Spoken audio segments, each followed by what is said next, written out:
आता राजकीय घडामोडींचा वेगवान आढावा घेऊयात।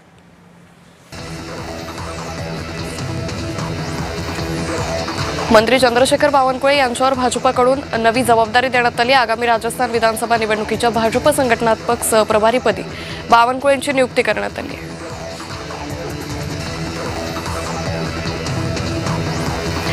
ओबीसी जातन्याय जनगणनेचा दावा खोटा आहे। आरक्षण अभ्यासक हरिभाऊ राठोड यांनी असा दावा केलाय। सरकार फक्त दलितांचीच जातगणना करणार, ओबीसींची जातगणनेचा प्रश्न कुठे? राठोड यांनी प्रश्न उपस्थित केला आहे।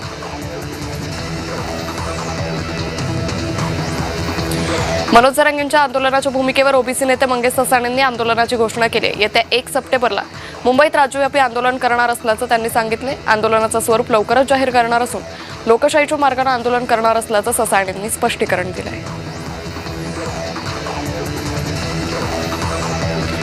ओबीसी नेत्यांनी आंदोलनाची घोषणा करत सरकारला इशारा दिलाय। ओबीसींचं हे शेवटचं आंदोलन असल्याचं ओबीसी नेते लक्ष्मण हाके म्हणाले। 1 सप्टेंबरला होणाऱ्या आंदोलनासाठी राज्यभर फिरणार असल्याचं या हाकेंनी स्पष्ट केलंय। राज्यात ओबीसींची जातन्याय जनगणना होणार, मुख्यमंत्री फडणवीसांनी ग्वाही दिली आहे। छत्रपती संभाजीनगरमध्ये भाजपाच्या वतीनं तिरंगा रॅली काढण्यात आली। मुख्यमंत्री फडणवीसांसह भाजपाचे मंत्री सहभागी झाले। संभाजी पेठेत महात्मा फुले सावित्रीबाई फुले यांच्या पुतळ्याला अभिवादन करून रॅलीला सुरुवात झाली।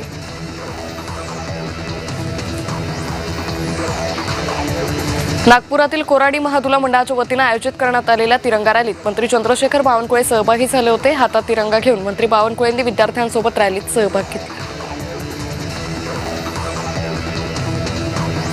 भाजपाचे प्रदेशाध्यक्ष रवींद्र चव्हाण यांनी हाती तिरंगा घेऊन वंदे मातरम अशी घोषणा देत घरोघरी तिरंगा अभियानात सहकुटुंब सहभाग घेतला।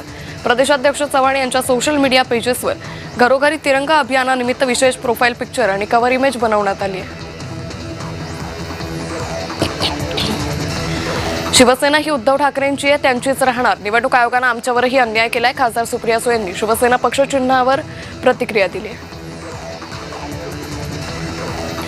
शेतकऱ्यांच्या कर्जमाफीवर कृषीमंत्री दत्तात्रय भरणेंनी भाष्य केले। पुढील 2 ते 4 दिवसात 5 ते 10 हजार कोटी शेतकऱ्यांच्या खात्यात जमा होतील।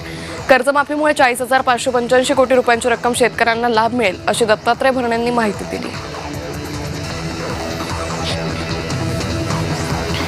क्रीडा शिक्षण भरतीवर दादा भुसेंनी भाष्य केले। क्रीडा शिक्षक संघटनांना आक्रमक होण्याची गरज नाही, त्यांच्या भरती संदर्भातील प्रारूप यादी अंतिम टप्प्यात आहे, अशी माहिती शालेय मंत्री दादा भुसेंनी दिली।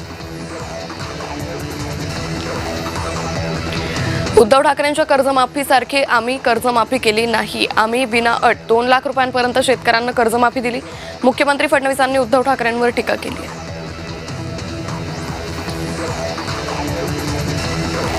शिवसेना पक्ष आणि चिन्हासंदर्भात कोर्ट जो निकाल देईल तो आम्हाला मान्य असेल, मंत्री भरत गोगावलेंनी शिवसेना पक्ष चिन्हाबाबत प्रतिक्रिया दिली आहे।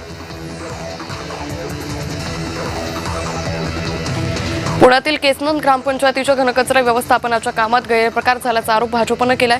जिल्हा परिषदेत राष्ट्रवादीची सत्ता असल्यानं कारवाई करण्यास राष्ट्रवादीचे नेते दबाव टाकत असल्याचा भाजप पंचायत समिती सदस्य कुशाल गोरख यांनी आरोप केलाय। उदय सामंत यांनी उद्योगमंत्री म्हणून उत्तम काम केलंय। शरद पवारांनी उपस्थित केलेल्या आक्षेपाला मुख्यमंत्री फडणवीसांनी उत्तर दिले। आमदार प्रवीण दरेकरांनी ही प्रतिक्रिया दिली।